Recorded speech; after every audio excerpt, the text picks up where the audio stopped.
ప్రస్తుతం మనతో పాటు జాగృతి యోజన రాష్ట్ర అధ్యక్షుడు శివారెడ్డి గారు ఉన్నారు. శివన్న చెప్పండి, ఈ రోజు దాదాపు భారీ ఎత్తున చేరికలు అవుతున్నాయి. 25వ తారీఖు నాడే పార్టీ అనౌన్స్మెంట్ ఉంది. సో ఏ విధంగా ఉందన్న హడావి? అదే కవిత గారు అయితే యువతకు అత్యధిక ప్రాధాన్యత ఇస్తున్నారో ఆ ప్రాధాన్యతను చూసి యువకులు తెలంగాణ రాష్ట్రం నలుగులో ఉన్నటువంటి యువకులందరూ కూడా పెద్ద ఎత్తున వందలాది వేలాది మందిగా దాదాపు 10 రోజుల నుంచి కూడా ఉదయం 9 గంటలకు మొదలు పెడితే రాత్రి 9 గంటల వరకు నిరంతరం టైం అనేది గడుస్తూనే ఉంది. అంటే నిరంతరం జాయినింగ్స్ అయితే ఉన్నాయి.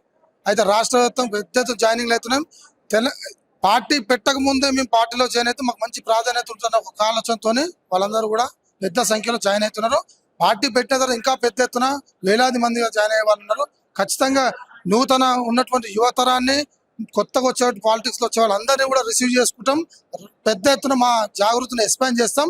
ప్రజల కోసం పోరాటం చేయడానికి జాగృతి ముందడుగు ఉంటుంది తెలంగాణ. మేము ఆల్రెడీ డేట్స్ ఇచ్చేసినాం చాలా మందికి.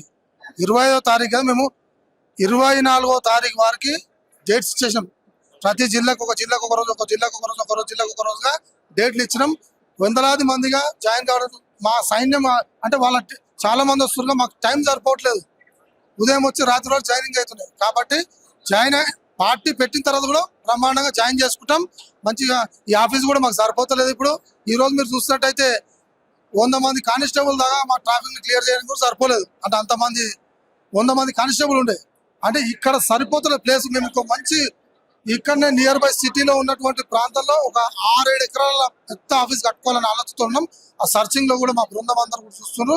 రాను రోజు తెలంగాణ ప్రజలకు ఎక్కడన్నా కానీ ఉన్నటువంటి మరి ముఖ్యంగా ఏదైతే 33 జిల్లాల్లో ప్రతి ఆఫీస్ ని పెట్టబోతున్నామో పెట్టి ఎక్కడ సమస్యలు ఎక్కడ పరిష్కరించే దిశగా తెలంగాణ రాష్ట్రం ఏ సమస్య ఉన్నా తెలంగాణ జాగృతి మొట్టమొదటి గుర్తొచ్చి వాళ్ళ పరిష్కరించే దిశగా ముందుకెళ్తాం. 100% తెలంగాణ ప్రజలు మాకు ఆటోమేటిక్ గా మాకు ఛాన్స్ ఇస్తారు. ఆ తెలంగాణలో ఉన్నటువంటి బీఆర్ఎస్ పార్టీని విసుకెత్తి పక్కకు పంపించారు. కాంగ్రెస్ పార్టీని ఆ పార్టీకి బీఆర్ఎస్ పార్టీకి ఆల్టర్నేటివ్ ఉన్నటువంటి పార్టీ అదే కాబట్టి ఆ రోజు గెలిపించారు. ఏదో చేస్తారు అనుకున్నాం. వాళ్ళు 2.5 సంవత్సరాలు వాళ్ళు చేసింది ఏమీ లేదు. ప్రజలు ఎంతగానో మోసం చేసి అది చూస్తారు. అట్లాగా మరి బీజేపీ కూడా చేసింది ఏం లేదు. 10-12 సంవత్సరాల నుంచి కేంద్రం ఉంది. మరి తెలంగాణ రాష్ట్రం ఏం తెచ్చిచ్చిందంటే తెలంగాణలో ఇచ్చింది ఏమీ లేదు. కాబట్టి తెలంగాణ ప్రజలు అన్ని గమనించారు. తెలంగాణ వచ్చిన తర్వాత 12 ఏళ్ళు తెలంగాణ ప్రజలు అన్ని గమనించి మన తెలంగాణ వచ్చిన తర్వాత మన బంగారు తెలంగాణ అయితే గొప్ప ఆలోచనతో ఉండే. బంగారు తెలంగాణ కాదుగా ఎండి తెలంగాణ కూడా కాదు ఇప్పటికీ.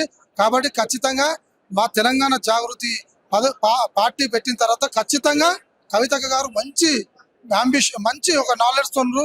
ఎట్లా తెలంగాణ ముందుకు తీసుకుపోవాలని అంత నాలెడ్జ్ తనకు ఉంది కాబట్టి బ్రహ్మాండంగా ముందుకు తీసుకుపోతాం తెలంగాణ అని చెప్పి సందర్భంగా తెలియజేస్తాం.